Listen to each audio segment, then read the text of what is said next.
Well, good afternoon. Thanks to everyone who's joined us for today's webinar, and good morning if you're on the West Coast, of course.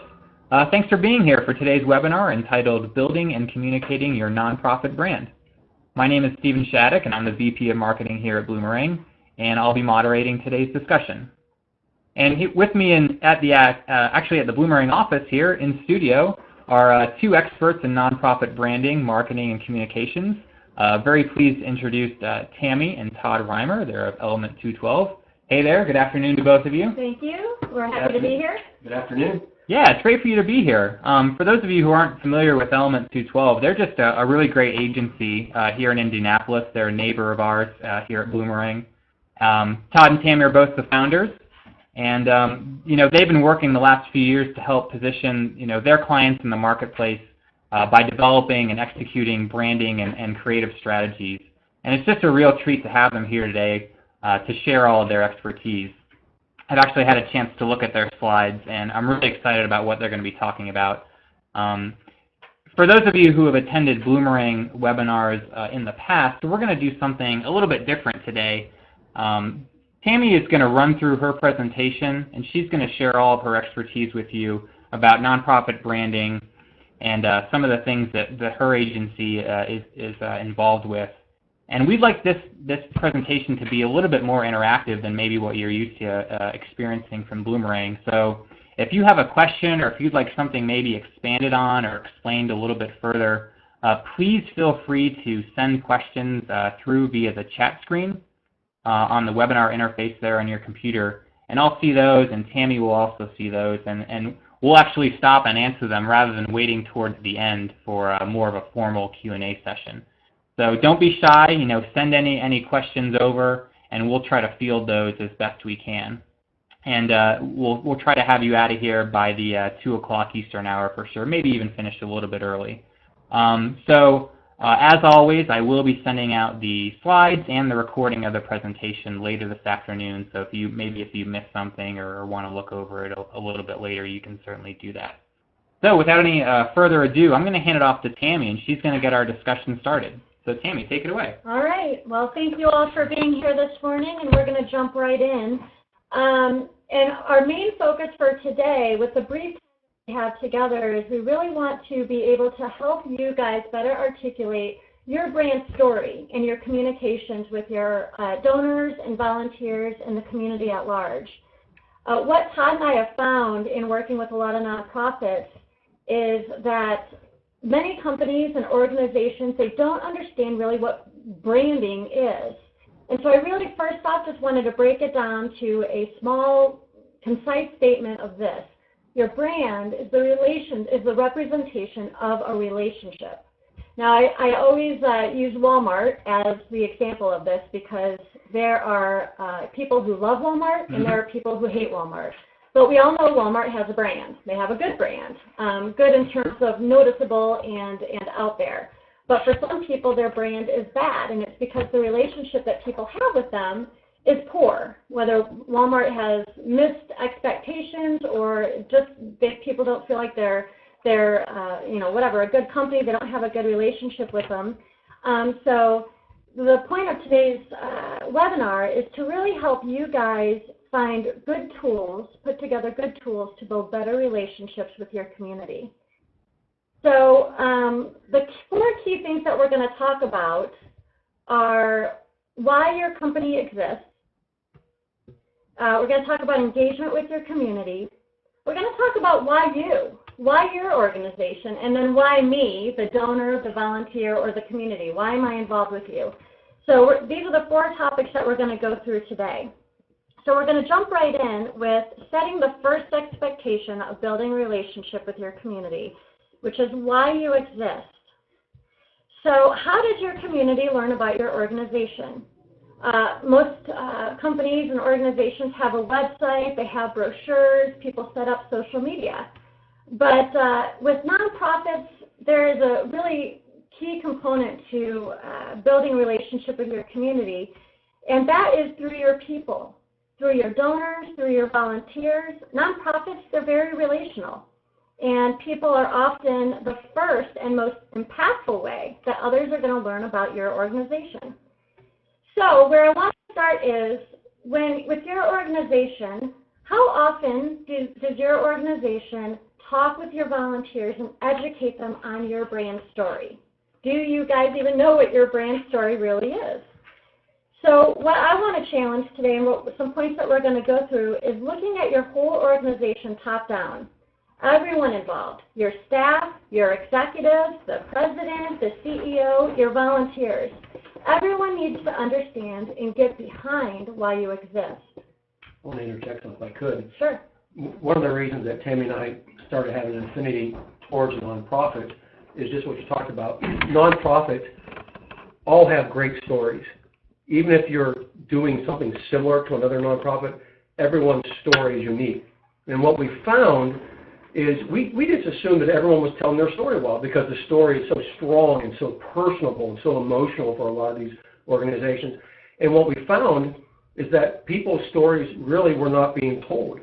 And when you talk to people, when you talk to an employee or you talk to a volunteer or you talk to someone who maybe supports them through annual gifts or planned gifts, the story that they tell is very different. Now, everyone will have their own personal reason, deep down reason for being associated with a nonprofit, but you want that story to be as consistent as it possibly can, so that people are hearing the right story in the right places at the right time. So that just to give you a background into that, so that's where our interest and our affinity for helping nonprofits came about. So we want people to be able to tell their story as best as they possibly can, because it's probably the most powerful tool.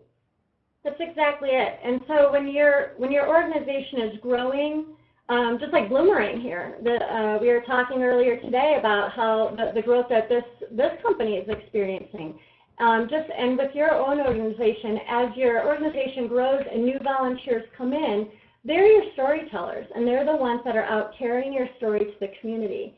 So it's very important to be sure that they really understand the core of what your specific organization values, what your reasons are for being part of a certain cause, why they're engaged with your organization. So the first thing we want to do is talk about this a little bit more in detail and look at some key reasons or key information pieces that you should look at in setting your brand story with volunteers. The first thing here is who and what cause you serve. These are some key things that you want to make sure your volunteers, your donors know. What causes do you serve? I think of a Salvation Army is a good example, because there are so many different things that they do, so many different areas that they serve. And we did a fun little, when we did a presentation for the United Way a few months back, we did our own fun little survey, just, reached out to about 40 people to gain feedback on what they knew about the Salvation Army, what they felt the Salvation Army supported. Now, we have a list here. They have summer camps. 0% of the people knew about their summer camps. They have an after-school program. 0% of the people knew about the after-school program. Domestic violence services, 0. Aid to at-risk kids, 3%.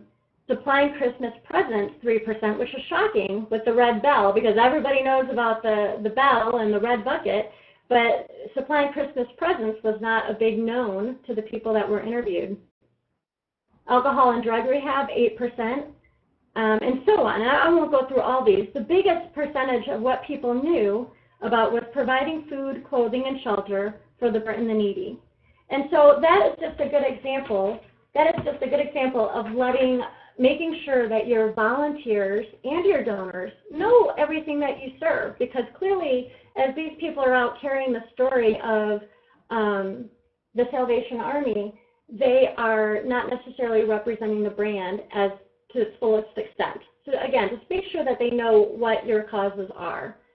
How your organization affects that cause. And we'll talk about this in more detail a little bit later, but the younger generations especially, they want to see change. They want to see that there's a purpose behind what they're doing and why they're giving their time to your organization.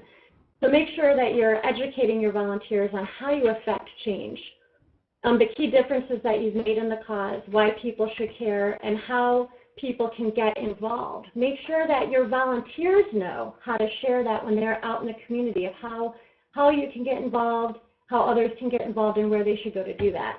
So these are some of the key things that you want to consider when you're orienting new volunteers into your organization.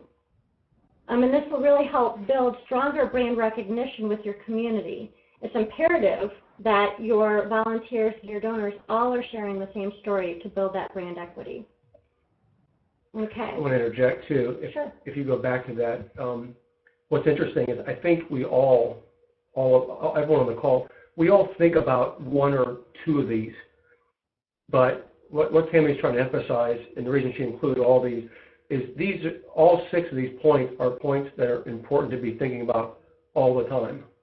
All the time. It needs to be consistent. It needs to be part of your daily thought process, your daily dedication.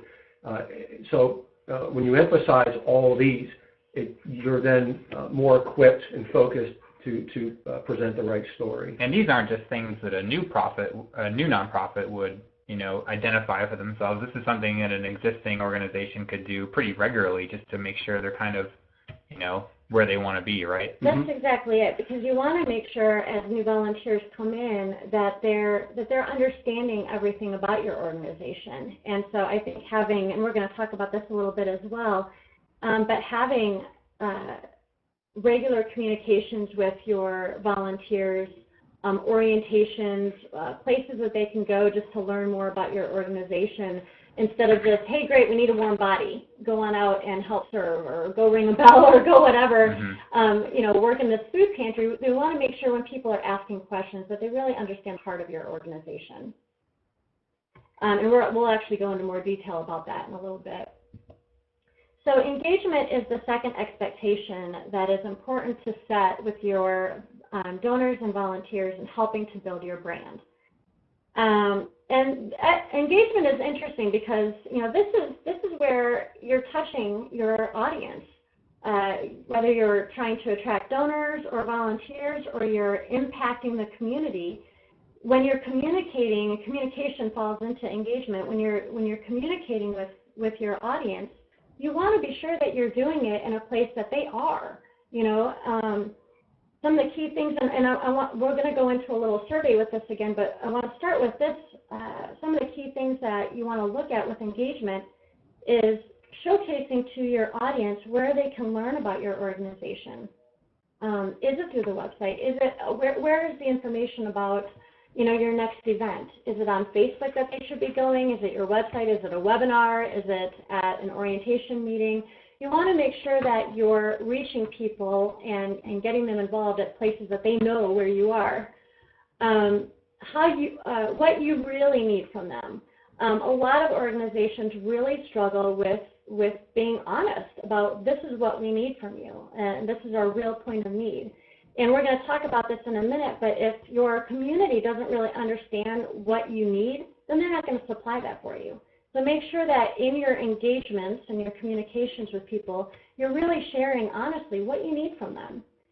How the money that you do receive, if it's a monetary donation that you're looking for, how that money is being used. Being transparent. And I know nonprofits have to share their financial reports, but really showcasing, there are a lot of organizations nowadays that will show how much percentage goes towards overhead, just so people can really know, well, most of my money is going towards overhead, I don't want to donate to them. But if most of the money that's being donated is going to the cause, people will be more likely to donate to your organization. Who your supporters are. So for when you're trying to bring in sponsors, people want to know who else is sponsoring your organization. So be transparent with that. Let people know who your supporters are. How your donors are thanked. That will make a difference with people who want to volunteer and donate to you. They want to know, how am I going to be recognized? Some people, not everyone, but some people do, and that's important, and we're going to talk about this in the survey. But that is important to people, that they've been recognized for their support in your organization. How they can expect to hear from you, and how they can communicate back to you. And we're going to have a little segment on communication about being a two-way street, but really building up that communication. So I want you to keep these things in mind as we go through this next piece. But with all these, when we move into the next piece, 53% of donors leave due to organizations' lack of communication. And we're going to talk about the key pieces of communication. This engagement piece is so important. We're going to spend more time on this than the others because 53% of donors leave due to a lack of communication. I want to interject something. I think this is important. It's kind of funny. A lot of times people communicate by telling someone what something is. Sometimes what's even more powerful is what it isn't. And what I want to step in here real quickly and emphasize what we have found, whether you're a nonprofit or a for-profit company, the majority of people don't really understand what branding is. And this is why we were excited about doing this presentation, because the majority of people think that branding really is the website, the logo, and the business card. The logo, yeah. So they look at branding purely from the visual side. Mm-hmm. With all the technology, with all the social media, with all the different tools that are available, branding has become way more than just that. Mm-hmm. What Tammy's trying to emphasize here today, that we're trying to help you guys rethink what branding is. We want you to redefine what branding is for yourselves and for your organization. Branding is so much more than just the look. The branding really is, and what Tammy's really covering here, it's everything. The relationship. It's the relationship, mm-hmm. and how it's like any relation you have, whether it's business, organization, or personal, how you communicate within that relationship, what you share, what you portray, what message you send out, that's a huge part of branding. So as we're going forward, I want you to rethink, try to take what you think of branding and put that aside and really try to ascertain this other side of branding, which most people don't really consider. Yeah, and as you're looking at these bullet points, look at your organization and think, how do we communicate with our volunteers? How do we communicate with our donors? How do we communicate and engage with our community? Are there key things in here that we're not doing that we could implement very easily to help, build that engagement and build that relationship? And moving from what Todd just said about really looking at your brand as a relationship, and especially for nonprofits, because you guys survive off of the relationships that you have with your community, is this. This is a study that was actually part of Bloomerang study that I found out. This is a study done by Adrian Sargent and Rockefeller Corporation, and we found that these statistics were just pretty astounding to me. It was very eye-opening and pretty exciting to see. And I wanted to share this with you. Hopefully you guys haven't seen these before. Let me interject real quickly. Yeah. Remember, nowhere in this are you going to hear there are no reasons why, talk about attrition. I mean, this ties in nicely. I want to correct, J. Love didn't do the study, J. Love quoted the study, but what's interesting is when you look at attrition, and that's what Bloomerang focuses on, this ties really nicely into it, because nowhere are you going to hear people say, well, I stopped donating or I stopped being associated because I didn't like their logo. Yeah. I stopped going there because I didn't like how their website looked. I stopped going there because I didn't like their tagline. Literally, it has nothing to do with that. So Tammy will go more into these, but these are all about emotions and feelings and impressions. So go ahead. Exactly. 5% of, these are reasons why, let me make sure I have this. Okay, so let's see. We found these statistics among setting poor donor expectations, okay, resulting in them ceasing to support. So these statistics are based on the reasons why donors stopped supporting an organization. So 5% thought the organization did not need them. Now, when you go back and look at the bullets that we had earlier, we talked about letting your donors know what they really need, letting, the organization sharing what you really need from them. Well, 5% thought the organization just didn't need them.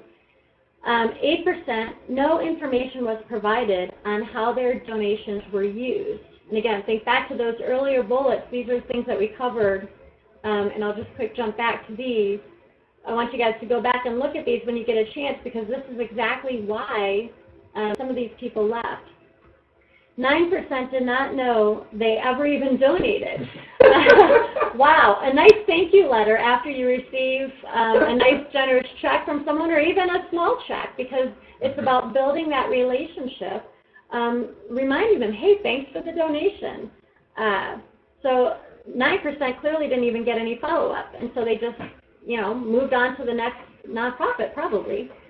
13% never received a thank you note or recognition for donating.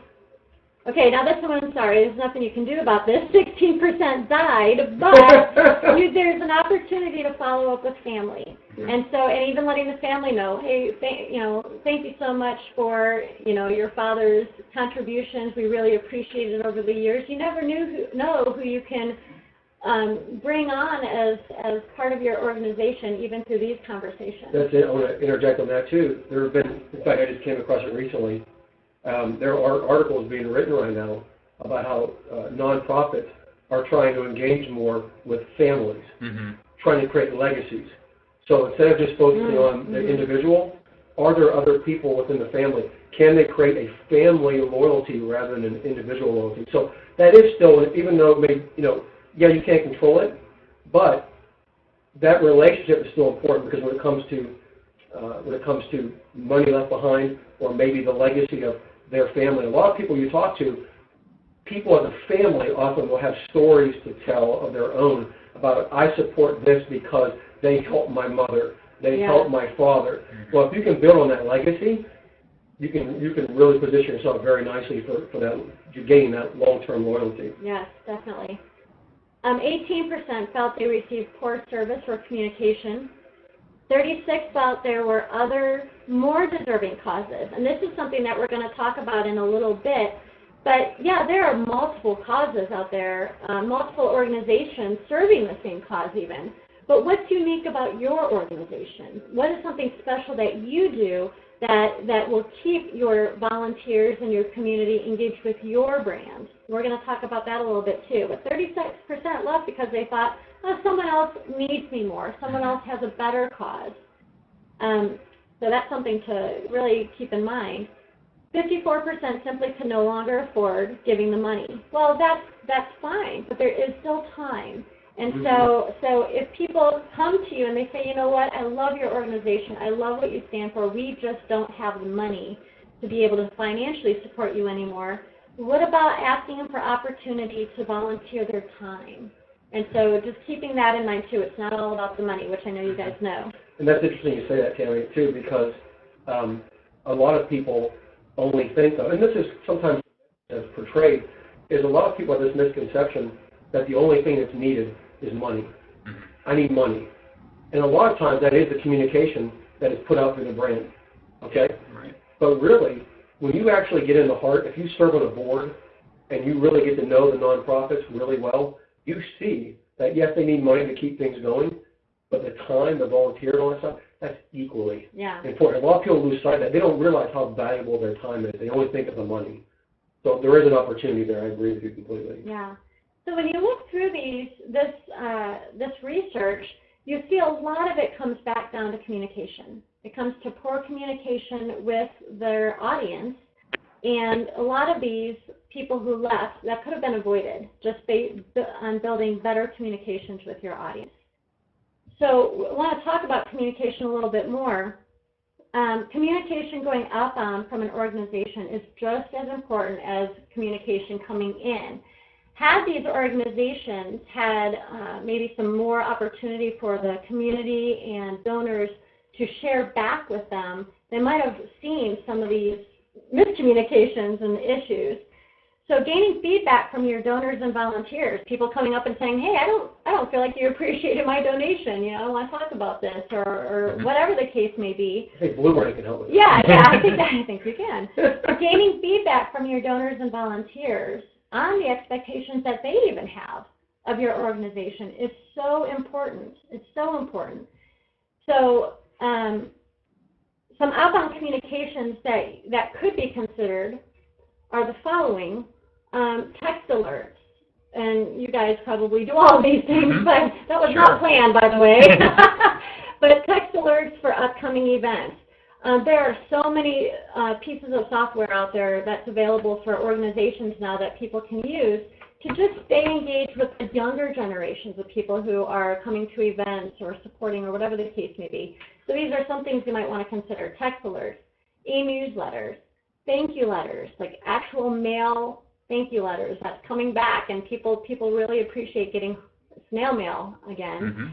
News and events posted on a web page, blogging and webinars. These are all pieces of engagement and communications that your organization should consider in communicating with your audience. But just as important, we want to look at some inbound communications and make sure that as you're pushing out your information, you're also giving the option for your donors and volunteers to be able to communicate back with you. A lot of organizations use social media because it's free and it's easy and it's a good way to get information out. So I encourage you to make sure that you're using social media, but use it as a way for two-way communications. Don't use it as a sales tool or only just about your events, but engage your donors, engage people to share their own stories. And social media is a great tool. I want to interject something here too. Social media, we all know, it's like anything that's invented. It has its good and its bad side. Okay, it's like anything, it's how you use it. Okay, social media actually, from a nonprofit perspective, is just a godsend. With what we're seeing, the trends is more and more young people through either more so not just through financial, but more so like Tammy talked about through their time. The new generation. The old generation is going out. The new generation is coming in. And I'm telling you, these people are engaging through social media. So historically, you may not necessarily love or embrace social media. You cannot afford to say, I don't believe in it, I don't like it, I don't care for it. You have to embrace it because the new generation, the future of your organization is on social media. And you need to be on there. You need to be putting all your effort into it.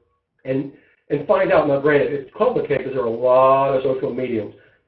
Find out where the majority of people are and be on there, because if you're not there, somebody else is. And you cannot have a conversation, and you cannot engage, and you cannot tell your story unless you're there. So I'm not saying that I'm not assuming anyone on this call is not embracing social media, but it's something you have to make it an important part of your daily routine, because that's where the new generation is going to. And if you're not there, you're missing out. Yeah, a lot of organizations too, some people fear social media because they don't have control over if someone wants to come on and post something bad about your organization or about an event or whatever.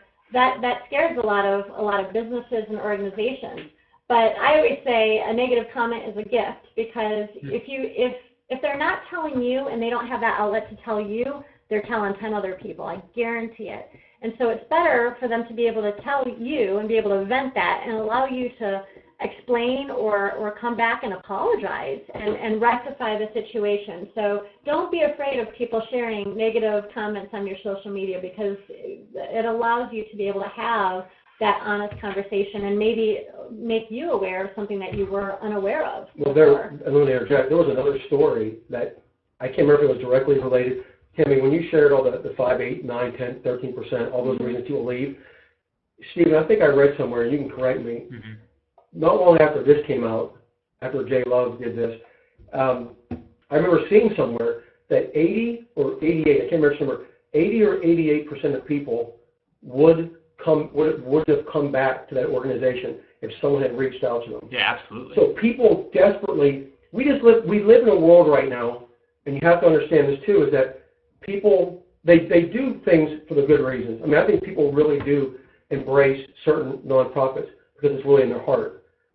Unfortunately, there are egos. People want to be appreciated. People want to dedicate themselves to places where they're valued. Not necessarily, it doesn't mean you have to give them a gift or pat them on the back and tell them how great they are. They just want to be recognized. That's part of branding. It's that communication. So keep in mind that 88% of people would come back if they had the opportunity, if they were engaged. Imagine the loyalty you can gain if you avoid that step. So it's pretty powerful. Yeah. So moving on, just some other things that you've probably read as we talked here, so I won't go into great detail, but having a comment forum, open online survey, and that's something that's very important, and we encourage a lot of our clients to do this as well, is just having a place where volunteers, community, whatever, can go onto your website and just share their feedback about an event or about a service or whatever. Obviously depends on what your organization is, but it's important to give people that opportunity to just share back with you. Community service representative, that's very important. If you have someone on staff or a volunteer who is that community-facing person, let people know it. Let people know that you have someone who's out there and is able to answer your questions about, answer questions to the community about what you guys do and how you serve. And donor spotlight, in their own words, this is something that we put together for a couple clients that I think was just so beneficial for them. Letting your be able to get up there and talk about why they serve, why they care about your organization in their own words. Peer reviews are huge. I mean, I don't run a movie from Netflix without reading at least 20 reviews, and I believe those reviews, and I don't know any of these people. So, I mean, peer reviews are very powerful. And so spotlighting your donors and your volunteers on letting them just share what they love about your organization. If you're able to do that, and social media is a great way to do that, a blog is a great way to do that, and WordPress makes it so easy now to be able to get up there and just share information. I would highly encourage you guys to start spotlighting your donors and your volunteers, even in e-newsletters. Get it out there. You can do really cool things with newsletters. One of the things that we're doing, I'm on a board for a local nonprofit, and the nonprofit, unfortunately, over the last couple of years, due to the last leadership, caused some bad blood in the community. Now, this locally has a really strong international brand, thank goodness. But locally, and as you know, even if you're an international brand or a national brand, the local level is really very critical. Mm-hmm. So what we're going to start doing is we're going to create a newsletter that we're going to start sending out, and we're going to have, like Tim said, the spotlights. We want the leader of the organization locally to have his editor's note, if you will. That's nice. We're going to spotlight 2 donors, and we're going to spotlight 2 volunteers. And so the organization isn't going to just tell their story. We're going to let the volunteers and donors tell their story. So the newsletters is very critical. All these different ways you can do it, but you can go a long way in building equity within your community by telling your story and by communicating with these people on a heartfelt, personal level. And sometimes these volunteers and donors their stories can go a lot further than even what the organization says about themselves. So that's kind of what we're going to do. So I really agree with the newsletters. Don't make the newsletters just information-based about your organization. Well, this is what we do, and this is how all those things Tammy said are important. But do all those things. Here's what our cause is. Here's why we do what we do. But let me show you through the words of the people we serve and that volunteer for us. Let them tell their story. That goes such a far distance in telling them. Yeah. And also just keep in mind that as you have these open forums and surveys where people can give feedback, make sure you read the feedback because we have seen a lot of companies that do this and then they never act on it. And then what you end up having is a really frustrated community or volunteer or whatever the case may be. So make sure that as you get feedback that you take that and you act on it. Unless it's really poor feedback, and then I don't know what you do. Let them know, hey, we heard you, but no. Thanks anyway. Yeah, thanks anyway. But if you're able to, make sure you act on it. Yeah, they say they don't like the logos. We actually had that with pastor quality. It's a whole big debate right now. I know. Okay, so the third, and we have 4 of them that we're going through, so we're almost there. But the third one is why you. Why your organization? This is where the meat of everything you have to offer really comes to life. Your potential donor, they've learned about you, they've been engaged maybe through your social media, through people out there, but they really want to understand who you are as an organization. Most donors have limited funds, as we all know. It's a very competitive world out there for money right now, not even just between nonprofits, but do I donate to you or get that new fridge that I need? So it's and with the job market the way it is, sure, there are a lot of organizations that do struggle financially. So with the limited funds that are out there, so much more important to really get your story out there about why it's so important that you're part of the community.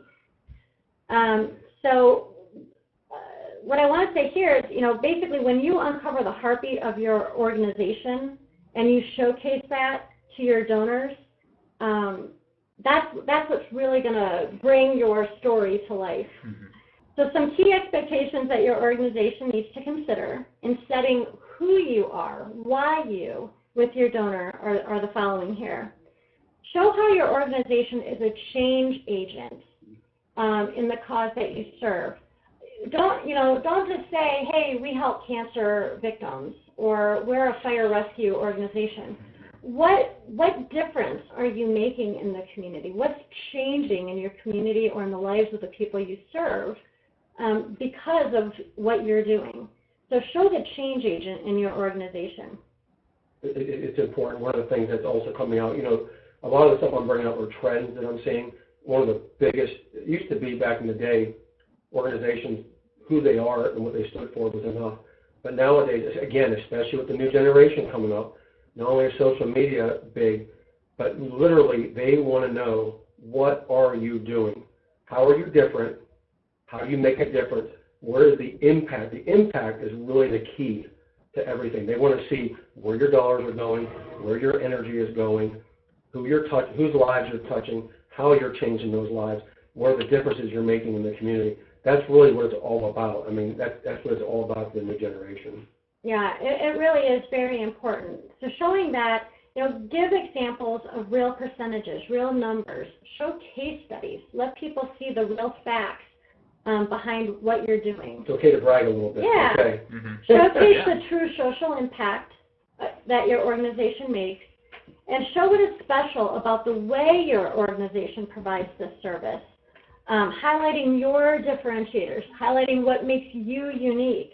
Like Todd said, get away from the fluff. Really be real with your audience here. And what I would also encourage during this time is talking to your donors and finding out why they're supporting you.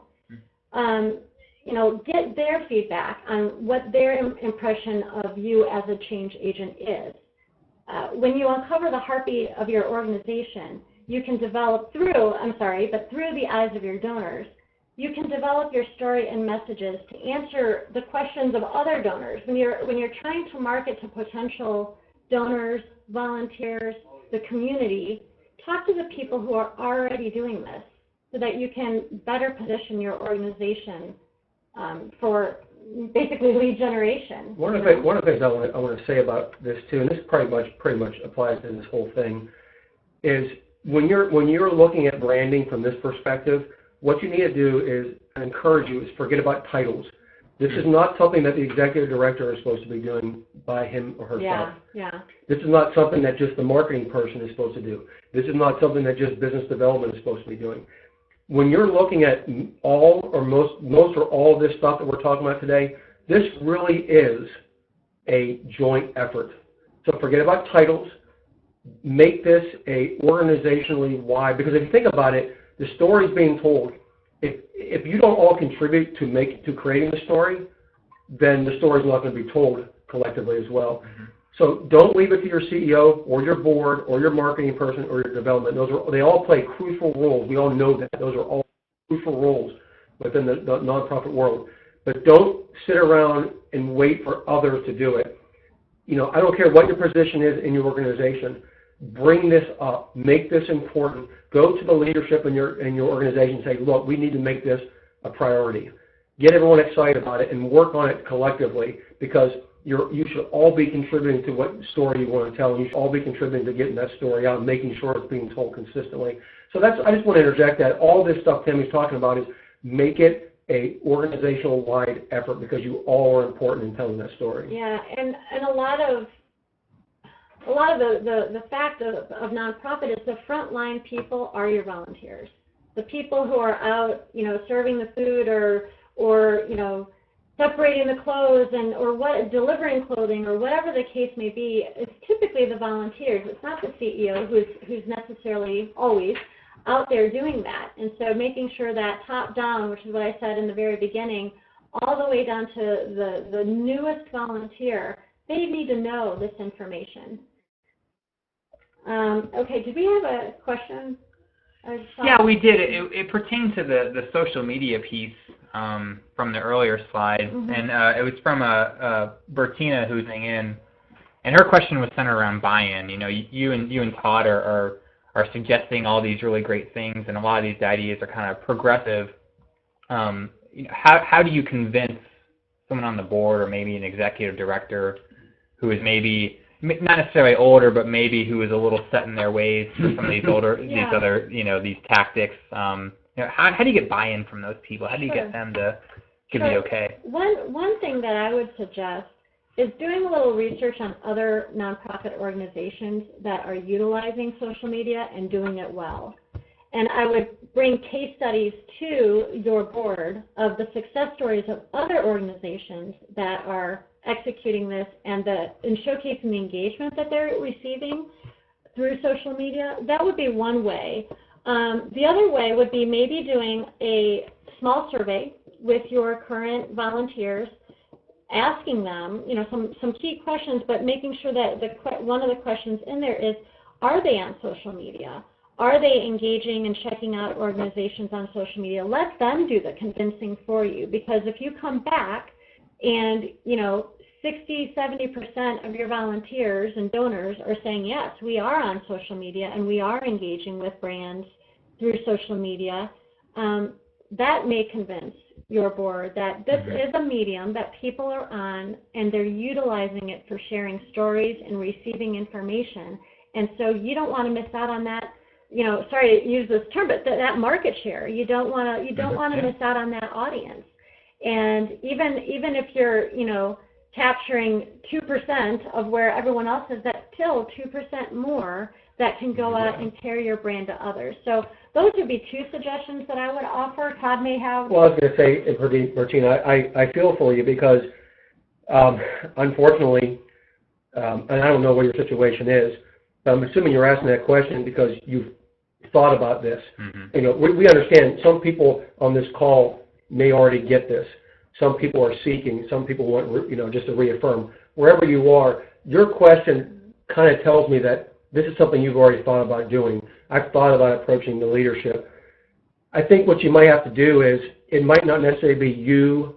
What Tammy's saying could be good, but every leader listens to somebody. The great leaders listen to almost everybody. Like you say, old school maybe. I don't know if that's fair or not, but there are some people that are set in their ways. I think what you need to do is, in combination with what Tammy's saying, and also trying to align yourself and get buy-in from someone who maybe is a little bit closer to that leader, that executive director, and get buy-in from them so you have a friend or an ally. That's probably the more effective way to get it done, because I don't know what your position of power is. I hate to use that word, but I don't know what your influence is, but you might not have that green light to go straight from you to the executive director, but find out who does and see if you can warm up to that person and see if you can get in through that back door, if you will. I also saw a good question, if I could jump. From Leo. From Leo. Steve, what does Leo ask? Yeah, it really ties into what you both said. Leo was wondering if it's okay to maybe get an outside perspective, maybe from a post-grad student or another company to evaluate these ideas and maybe influence that decision when you're trying to get buy-in. How do you feel? But it seems like it's kind of like what you were saying, getting someone outside to maybe help you sell it. I'll say something real fast, and Tammy, you can add on. The post-grad outside company is fine. I want to give you one word of caution. Do not make that decision exclusively. And what I mean by that is, don't rely on a student. I don't care how smart they are. I don't care where they went to school. I don't care what their expertise is. Unless they're actually working with you, really are immersed in your organization, know your culture, and really know your story. Don't just hire anyone to come in and put together something quote-unquote creative.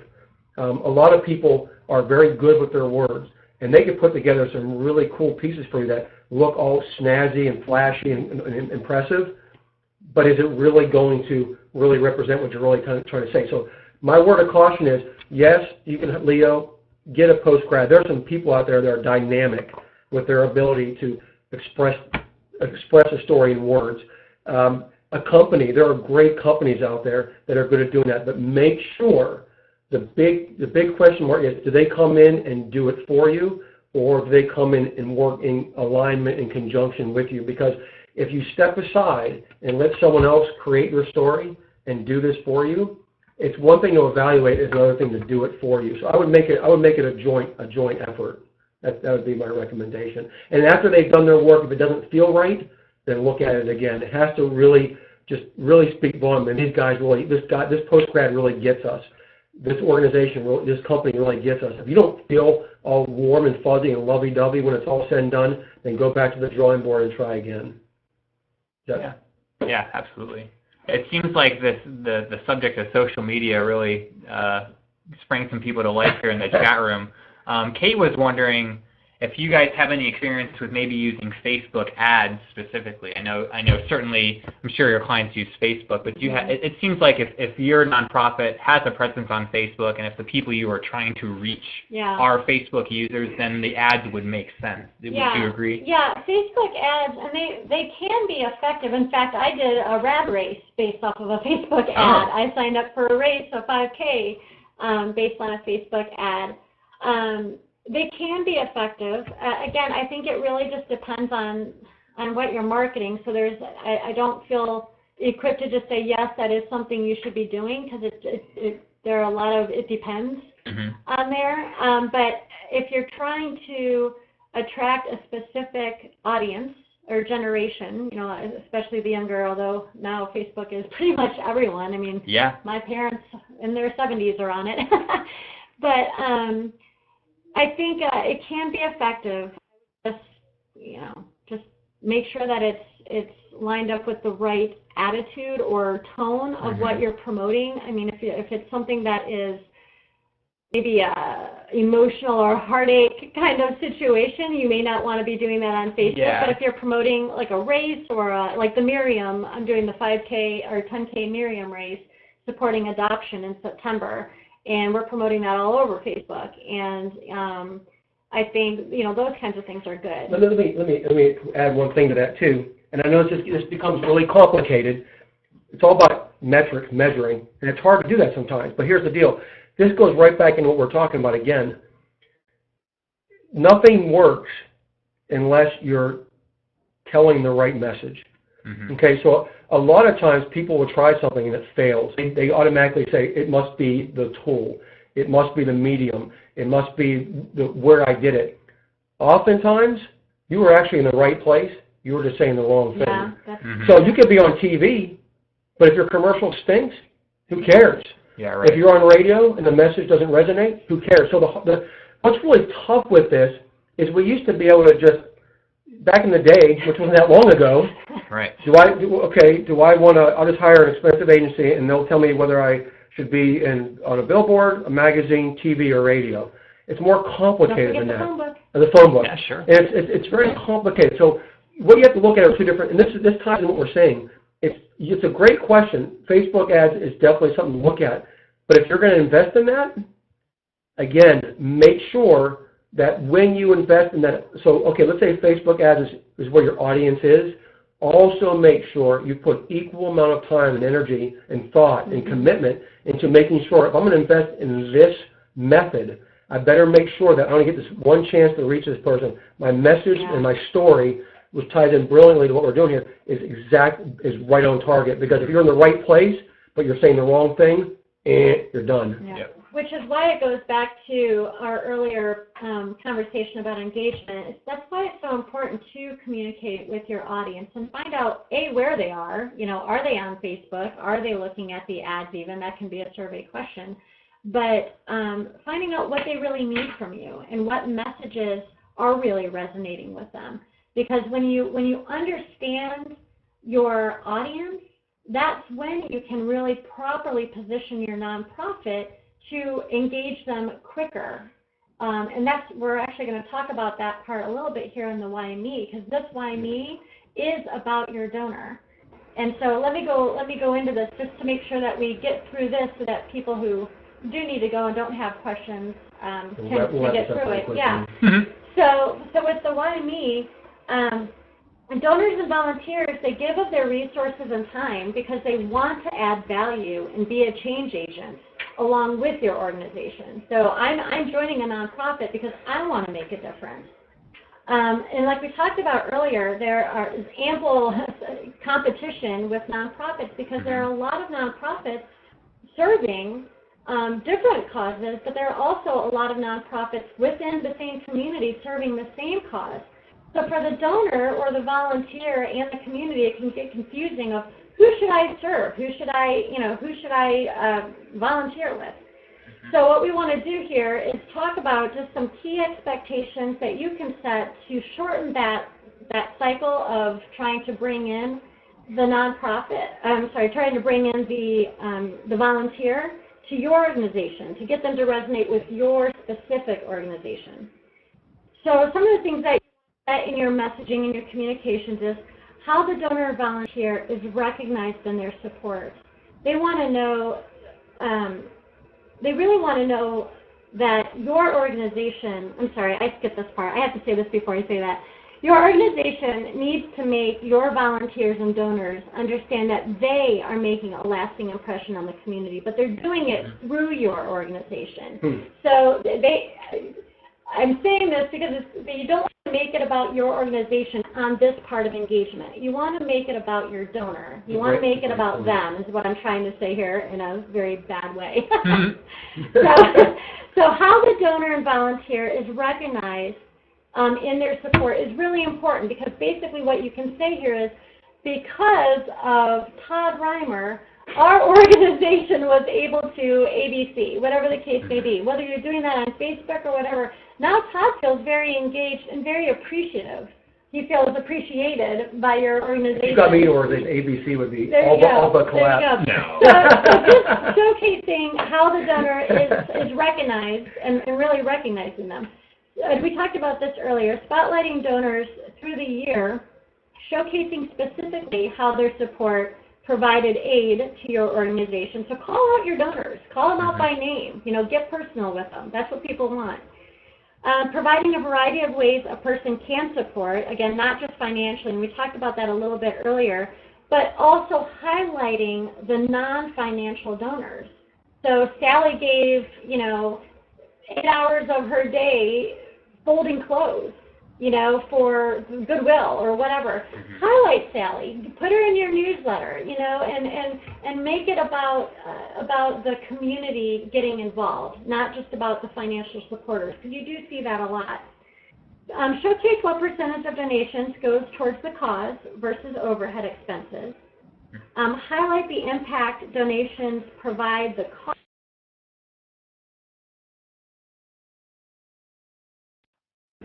The change, like we mentioned earlier, the change agent, highlight what is different. But again, tying that back through, because of the donors, these changes were able to take place. Because of the volunteers, these changes were able to take place. Show donor engagement in their own words. And we did talk about that earlier because that kind of tied in also with the other topic. But really just letting your donors speak in their own words to the community at large of why they're serving. Allow a space where the donors can share with the community. So whether it's a blog, comment area, Facebook, allowing them to be able to share their own stories unsolicited. Hopefully, I want to interject one thing here too, is hopefully what in the beginning, I had mentioned about trying to unthink the way you look at branding. Now, some of you, I'm sure, understood what branding is, and I mentioned that. But here's the thing. What Tammy's trying to emphasize through all this is, and it goes back to the very beginning, it's about a relationship. Brands are now relational. It used to be organizations and companies, they were who they were, they did what they did, and for lack of a better word, they shoved it down people's throats, and then they waited. Nowadays, the audience, the customer, the client, the person you serve, whatever term you want to use, they are just as integral in your brand as every organization has their office space, and you have your titles in your offices, and you're all doing what you're doing. But believe it or not, the people who are not on your payroll are equally, and I don't mean to hurt any egos, but we all for-profit or non-for-profit, we don't exist without, quote-unquote, them. Yeah. So it's so critical to rethink branding. It's not just your website logo and your tagline. It's how are you interacting with all the important people? What relationship are you building? Not just when they come in and use a service or at a time they're looking to make money, but we're talking day in, day out, month in, month out. It's a commitment. It's a serious commitment, but it's one that has to be made. Right. There's a lot of feeling that, you know, the nonprofit is out there promoting, hey, we need your time, we need your money, and they're putting that out there. And then in other messages, they're putting out, look what our organization is doing. Our organization is impacting this. So what this piece is trying to tie in is really bridging that gap to say, yes, we do need your time, we do need your money, but it's through you that this organization is able to exist and able to impact whatever the cause is. And so it's making sure that your donors feel that they're also making a difference in the community. It's not just your organization, that they're part of it, that's making this lasting impact. So what I hope that you guys are able to do with all this today is to go back to your office, digest, take some time today or tomorrow, review the slides, and just go back and look at your marketing. Look at your communications. Look at how you're engaging with your volunteers, your community, your donors, and just evaluate some of these different pieces of engagement, of areas of expectations that you're setting and areas that you're engaging with the community, and see if there are some ways that you can add or change to just basically bridge that relationship gap and bringing it back to building your strong brand. Again, it's all about your relationship. So we hope that you guys are able to take some of this. I want to add too, Tammy did a great job of sharing all this, and I hope you found this time to be valuable. What I would encourage you to do, and I want to personally invite you, you may have questions that will come up in an hour, a day, a week, a month, as you go back, like Tammy's encouraging you to do. My email address is Todd, T-O-D-D, at element212. That's ELEMENT212.com, Todd at element212.com. Whether it's 5 minutes from now, a day from now, a month from now, if you have any questions about what we covered today, any follow-up thoughts, if there's anything that you want to throw my way about how you can build off what you are already doing or what you learned here today, I encourage you to reach out to me via email. I'd be more than honored and privileged to respond to that. Wow, that was just great. Thanks for both of you for being here. I know I got a lot out of the presentation. I hope all of our listeners did too. And we are running up against the 2 o'clock hour, and I want to be sensitive to people's time. Todd, other than your email address, you guys have a website that folks can check out. I assume you've got a blog that people can read. Where can people find out more about your company? They can go to element212.com. Facebook page. Yeah, and our Facebook page is element212. We're not afraid of Same with Twitter. No. And we'd encourage you to, go on our Facebook page, like us, and share your comments about today's webinar even. But yeah, you can learn more about us there. I mean, we definitely have an affinity for nonprofits. Yeah. So I'm very sincere and serious about it. Anytime that you want to just have a conversation with me, please don't hesitate to reach out to me via my email address. And then if we create a relationship from that, then I'll give you my phone number and everything, and we can take it from there. That's great. I feel like the three of us could probably talk about this for 5 more hours, but we do have to end it there, unfortunately. Thanks for everyone who listened. I will be sending out the slides and a video recording of the presentation. And I really appreciate all the folks who were asking questions and making this session a little more interactive, and I know Todd and Tammy do as well.